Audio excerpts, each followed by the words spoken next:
สวัสดีครับวันนี้เราจะมาดูของเล่นใหม่นะครับเป็นโฮมอะลามนะครับไว้แจ้งเตือนนะครับใช้ PIR ในการจับเซ็นเซอร์นะครับกันขโมยอะไรได้นะครับ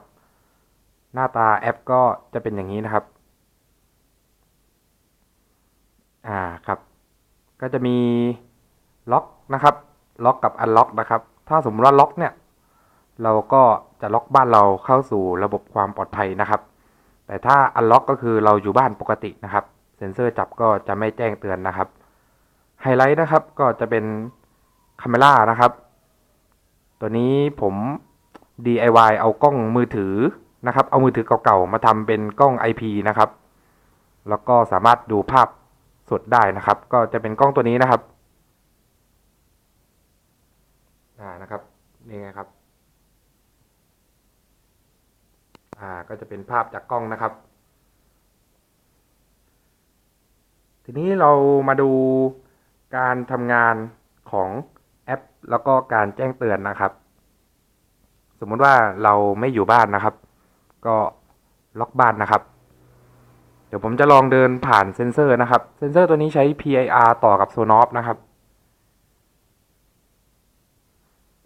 นะครับผมจะขวางเซ็นเซอร์ไว้นะครับดูที่แอปนะครับนี้ใช้ดีเลย์ประมาณ8วินะครับ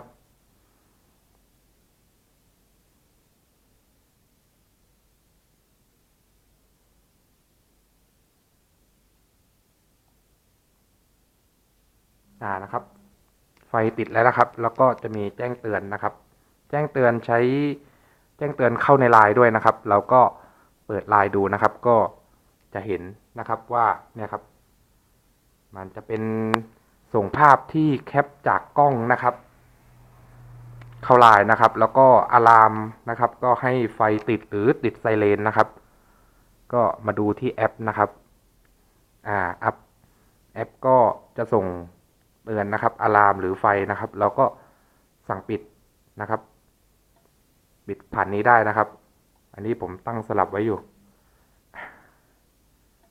มันเตือนอีกแล้วโอเคครับประมาณนี้นะครับครับ